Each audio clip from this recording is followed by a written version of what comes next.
excitement and a few missed chances as well, Brian. Yeah, I think it's been a super first half. I think the Kiwis were dominant in the first 20-25 minutes with their physical style of play and their offloads, and they looked very direct, didn't they? Going at the line, beat a couple of one-on-one misses, maybe a sluggishness from the English team, but I thought England grew into the game, and surprisingly enough, because I was worried about the interchange, I thought Makinson came on and Connor came on, and I thought they changed, they zipped up, and their structure seemed to work a little bit better. And then they came to the fore. Yeah, I thought the leg speed of the Kiwi forward pack was something that stood out for me, and their outside backs as well. Is they get back 10 yards and they just run onto the ball as hard as they can, and they caused England lots of problems by just making them accountable, making them make tackles, and that tired England's middles out. And there was a point there, 25 minutes in, Brian's right, England looked completely drained, and that's when we started in here having the discussion about, well, the substitution situation, having two backs on the bench, is it wrong?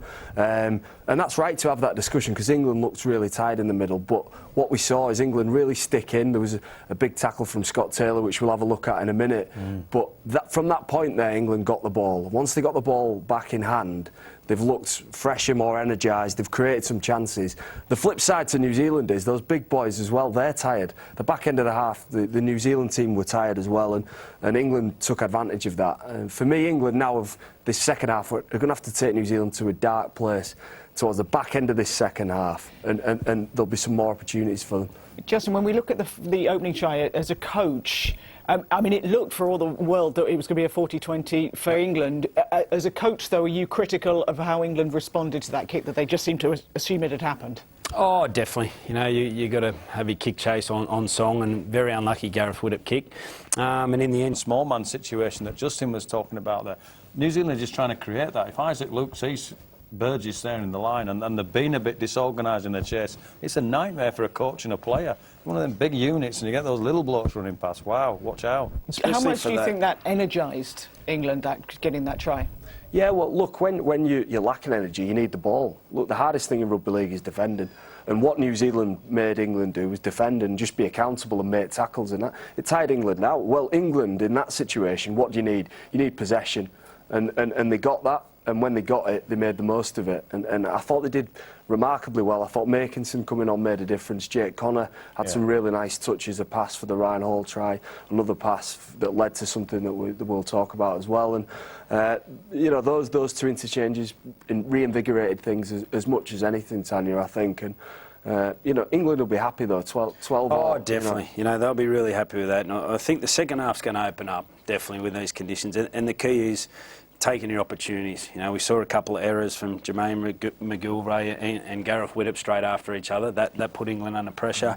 And if you're going to play with only two middles, you do need the ball. And the way England finished the half is the way they're going to have to play the second. A really smart piece of play. In both codes of rugby, if you can change your line while the ball's in the air, it's usually quite effective, and it was for that. And a really big piece of play to get things back level. But, you know, England will be full of hope, but you can't discount how damaging the Kiwi side can be when they want to be.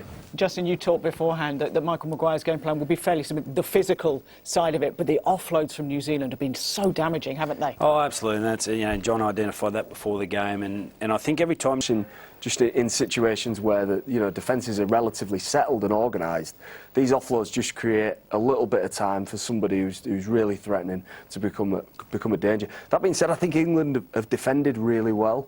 They've just a couple of missed tackles, maybe you know, a defensive lapse or two away from a really solid performance. And we talk about teams losing their energy, being gassed, running out of petrol. Basically, you see a lot of hands on hips in and around the game.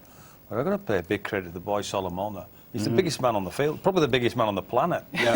He's done 40 minutes there and played really, really well. So that mindset needs to go in for both teams as this game gets harder as the game goes on.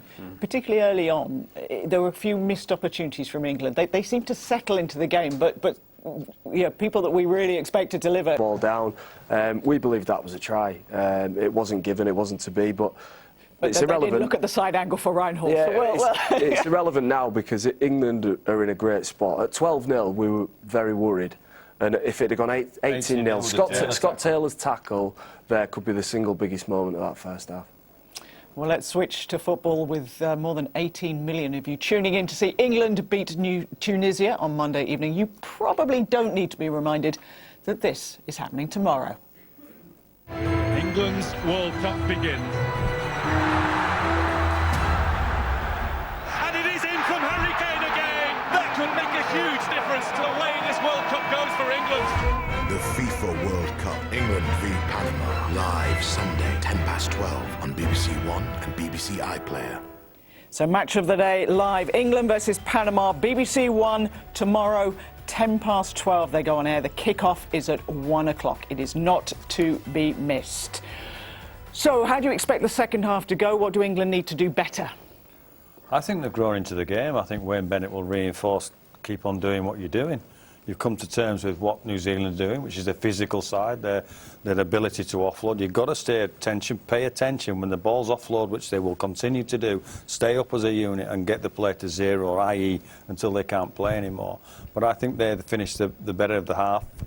You know, believe in your structure because it's creating opportunities now. But as Justin says, you've got to take those opportunities. Yeah, I think a big one is make your tackles. So I think for England to win this game, they need to make the tackles in the second half, and that not just make all you've got to make your big tackles, the one-on-one tackles that really make it count. I think make those, and also I think they've got. We want to make a bit of history and see if we can promote rugby league. It's not just about the crowd inside the stadium today.